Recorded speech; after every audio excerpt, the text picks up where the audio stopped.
Yeah. Don't act like you know me, boy. Come on, man.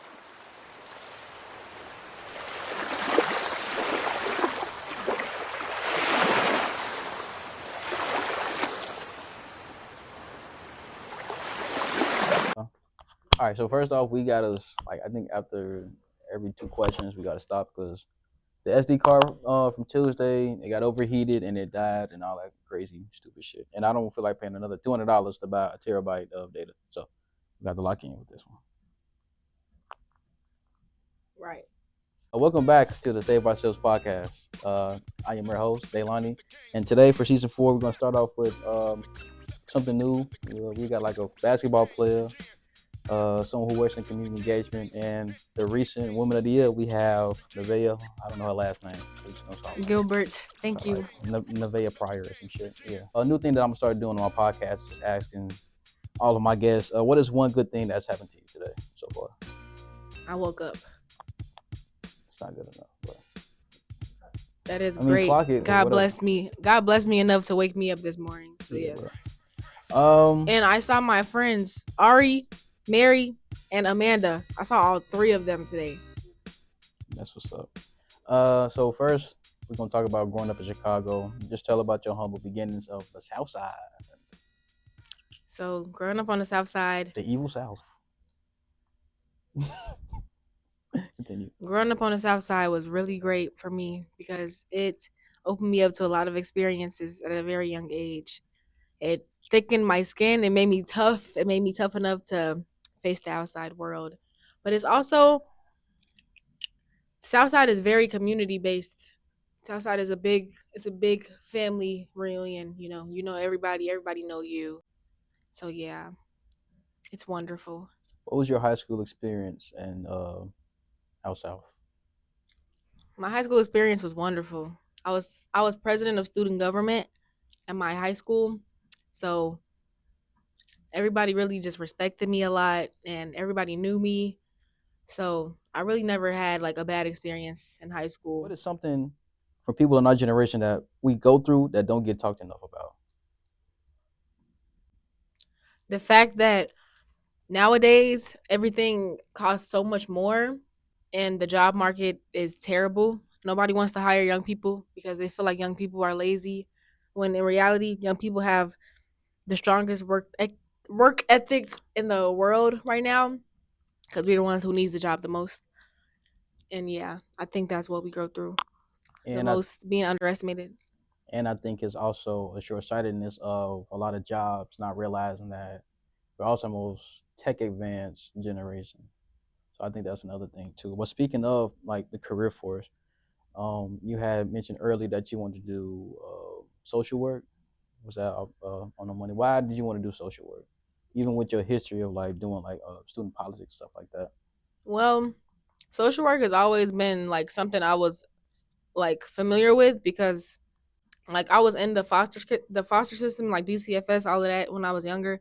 So it's always been something that came like naturally to me. So I felt like I would be a good social worker in the future when I first picked my major. But now with my social work major, I really just want to take it to high school. I want to be a high school counselor now because I feel like that's something that will come easier for me because I'm very easy to talk to, or at least I like to think. And yeah, I feel like I could really talk to people about their problems because I'm very empathetic. I like to think because Since everybody goes through stuff. since I'm in interview mode, I'll say, yeah, I believe it. She's a pretty honest and open-ended person when it comes to like seeing how people is or seeing if your day is good. So everything she's saying is for sure true. Before you decided to go to NLU, what were your other options? And why did you specifically choose National Louis?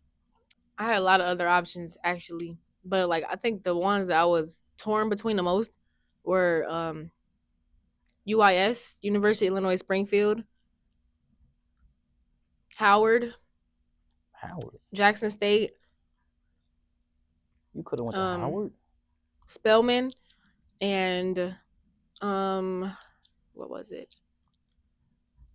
It was I can't think of it. It was something in Nevada though, but I was very torn between those. You could have went to I Howard. really wanted to go to Roosevelt. Actually, that was really my dream school for a long time. But then, Mm. like, I like did my research on them, and their acceptance rate is very high, but their graduation rate is very low, and I didn't like that, so I never went there. Why is it so important to start doing research on college?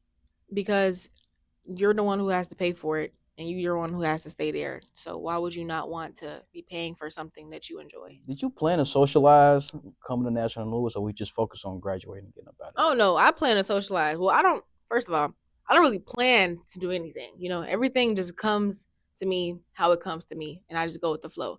But I never came to college thinking that I was just gonna be straight school, no friends, lame ass shit. No. Ooh, sorry. It's too late. But yeah, I never planned to have no friends in college. I mean, I never planned to like put myself out there to the point where like I'm friends with everybody and everybody just know me and this and that. But I was never the type to just keep myself reserved. Why would I do that? Mm.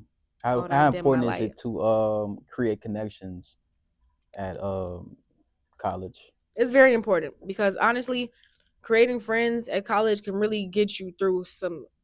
It can really get you through a lot. I was genuinely gonna drop out fall semester, but my three friends, Ari, Mary, Amanda, they convinced me not to, and that's why I'm still here right now. Cause I was genuinely on the verge of dipping out, but no, I'm glad I didn't. So yeah. Shout out to Mary Rush. She's the coolest of the bunch. So there's actually nobody that's the coolest of the bunch. I don't know why. I don't know who this guy thinks he is, but Oh, all four of us are all equals. What the fuck is wrong with him? Like, what? That was weird. talk to me like you know me, boy. Don't act like you know us, boy. Oh my god, I had to put that in there. I baited y'all hard.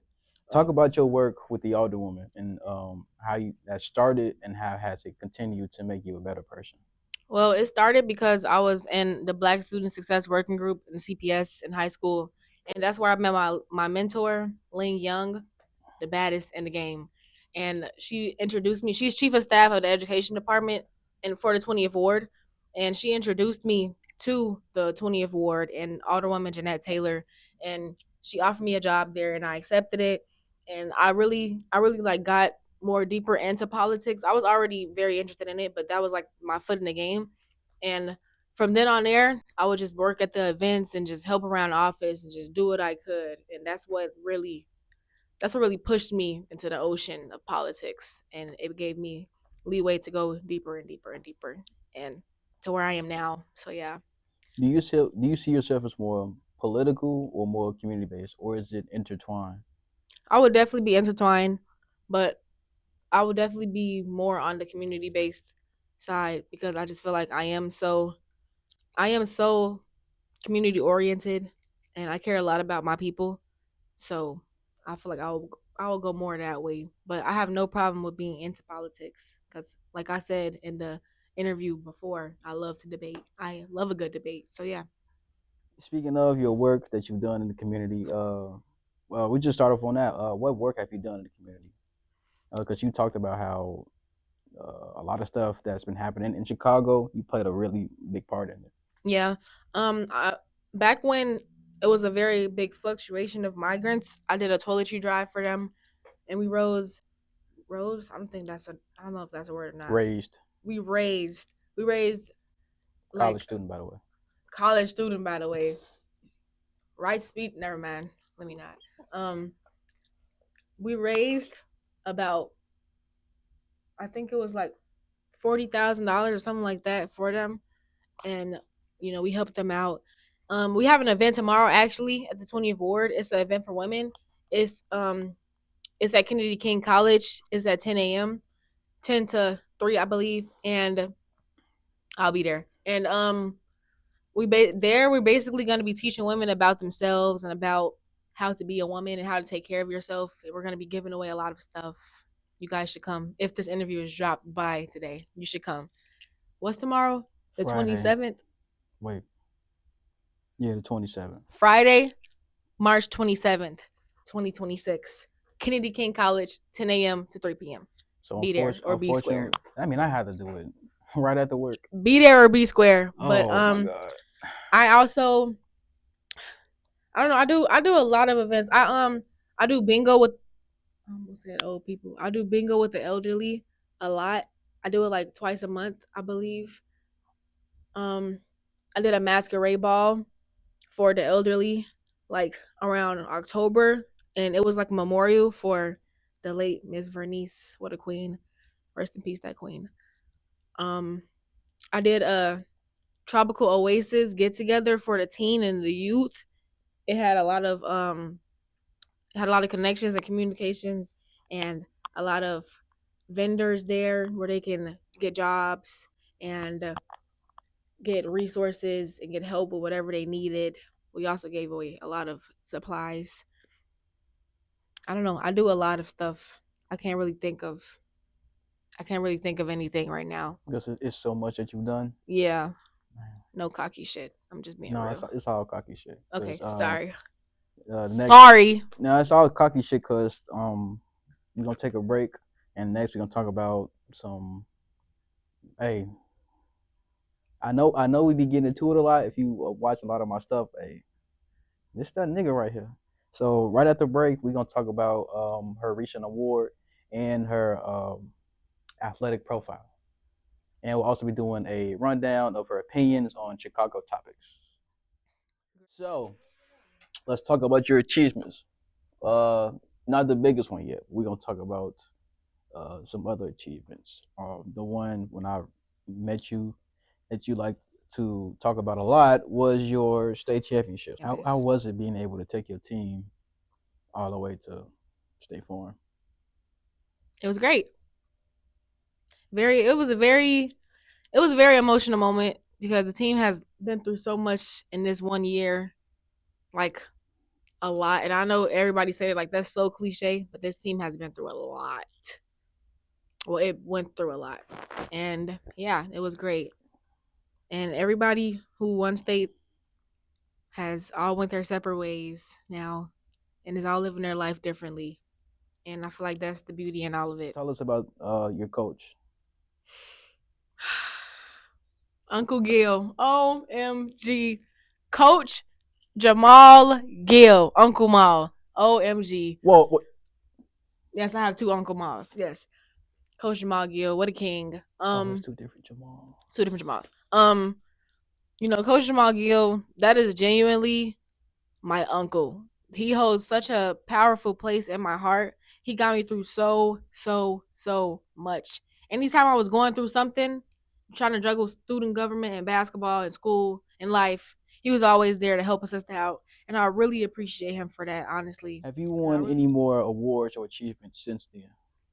Well, I actually won Woman of the Month last year for Women's History Month. So winning Woman of the Year this year, it was like such a big jump, and it was very, very nice. Did they tell you ahead of time that you was winning Woman of the Year? They told me like 2 weeks before the ceremony. Yeah. Okay. During the ceremony, how was it just being there, getting this award, seeing all these people all there for you? It was very nice. It was kind of like hectic because it's City Hall, but City Hall is always hectic. But I don't know. It was very, very, very great. It was very great. Who was the first person that you told when you got the Woman of the Year award?